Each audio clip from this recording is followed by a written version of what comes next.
કાળજી care chronic રોગોની સારવાર કરવા માટે કટિબદ્ધ બન્યું છે। કાળજી કેર ક્રોનિક રોગ અને વૃદ્ધ વસ્તી માટે જરૂરી સેવાઓ અત્યંત આધુનિક રીતે પૂર્ણ કરવામાં સક્ષમ પુરવાર થયેલ છે।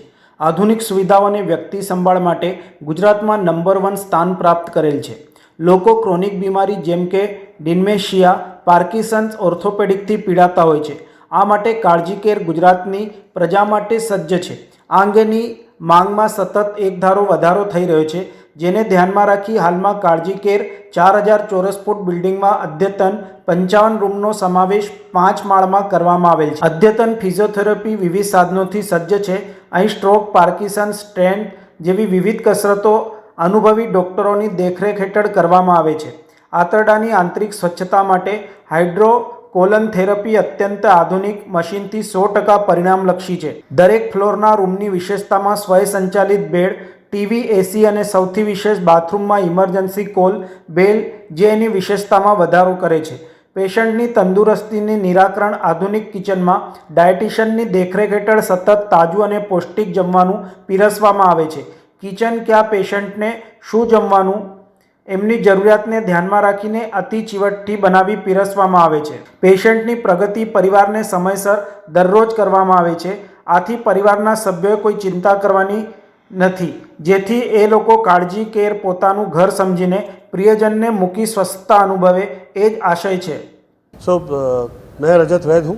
मैं काळजी केयर के स्टार्टिंग से डॉक्टर निकुंज के संग जुड़ा हुआ हूँ। इसमें आज हमारी बिज़नेस जो काळजी का है 10-12 साल से चल रहा है और ये सेंटर ऑफ एक्सेलेंस जो आज यहाँ पे बना है, ये बहुत दिनों से इसकी प्लानिंग चल रही थी और ये गुजरात में ऐसा कोई भी सेंटर ऑफ एक्सेलेंस नहीं है। ये जो rehabilitation not just old care का करते हैं, बट आजकल जो सर्जरीज़ के बाद लोगों को रिलैप्स हो रहा है वो इसलिए भी होता है क्योंकि बहुत सारी चीज़ें सर्जरी के बाद नहीं हो पाती। तो एक सेंटर ऑफ एक्सीलेंस ऐसा बनाया है यहाँ पे जिससे ये चीज़ बहुत अच्छे से हैंडल होगी और ये सेंटर से हम ये एक्सपेक्ट कर रहे हैं कि आने वाले बहुत सारी डिजीज़ में जिनके लॉन्ग टर्म इश्यूज़ रहते हैं वो इसके रिहेबिलिटेशन के कारण शॉर्ट वे में क्लियर हो सकेंगे। एंड आप लोगों को जाके यहाँ बहुत सारी फैसिलिटीज़ हैं, इटालियन मशीन्स हैं यहाँ पर। इन्होंने बहुत रिसर्च करके सारे यहाँ पे ये जिम बनाया है स्पेशली, जहाँ पे आप बात कर रहे हैं ऐसा जिम पूरे गुजरात में आपको नहीं मिलेगा जो कि स्पेशली रिहेब के लिए जिम बनाया हुआ है। नमस्ते, हूँ डॉक्टर निकुंज चावड़ा, रिहेबिलिटेशन एक्सपर्ट्स काळजी केरથી। કાળજી કેર અને રિહેબિલિટેશન છેલ્લા 14 વર્ષથી વડોદરામાં કાર્યરત છે। આગામી 26 જાન્યુઆરીએ રવિવારે આપણે આજે નવું રિહેબ સેન્ટર બનાવ્યું છે, એનું ઓપનિંગ કરી રહ્યા છે। આ રિહેબ સેન્ટરની ખાસિયત એ છે કે લોંગ ટર્મ ક્રોનિક કન્ડિશનવાળા જે પેશન્ટ્સ હોય, જેમ કે સ્ટ્રોકના પેશન્ટ છે, પાર્કિન્સન ડિસીઝના પેશન્ટ છે, સ્પાઇનલ કોર્ડ ઇન્જરીના પેશન્ટ છે, કે એવા પેશન્ટ છે જે અત્યારે રિસેન્ટલી સર્જરી કરીને આવ્યા હોય, તો અમુક અમારે હિપ ફ્રેક્ચર્સ બહુ કોમન થતું હોય, તો એવા કેસીસમાં ઘરે થેરાપી કરાવી ને અટેન્ડન્સ ને એ બધું રાખવું મુશ્કેલ હોય છે। તો આ ફેસિલિટીમાં 55 કમ્ફર્ટેબલ રૂમ્સ છે અને 4000 સ્ક્વેર ફૂટના એરિયામાં અલગ અલગ થેરાપીસ આપણે આપીને આ દરેક કેટેગરીના દર્દીને આપણે સાજા કરીને, સ્વસ્થ કરીને, ચાલતા કરવાનો પ્રયત્ન કરીએ છીએ, જેથી એ લોકો પાછા ઘરે જઈને એમનું રોજિંદા કાર્ય આત્મવિશ્વાસ સાથે સારી રીતે કરી શકે।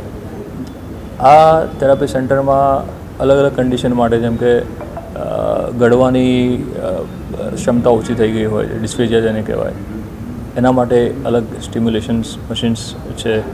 યુરિન લીકેજના પ્રોબ્લેમ્સ થતા હોય એના માટે અલગ અલગ થેરાપીસ છે। મસલમાં પાવર ન હોય લખવાને કારણે એના માટે અલગ અલગ રોબોટ્સ છે। તો આ ન્યુરોલોજિકલ કન્ડિશન્સ માટે ખાસ ધ્યાનમાં રાખીને બનાવ્યું છે કે એક જ કન્ડિશનમાં, જેમ કે લખવાની કન્ડિશનમાં ઘણી બધી તકલીફ થતી હોય છે। બહારથી આપણને લાગે ખાલી ચાલી ન શકતા, પણ ઇન્ફેક્શન્સ એમને ઘણા બધા થતા હોય યુટીઆઈને કારણે કે પછી ન્યુમોનિયાને કારણે।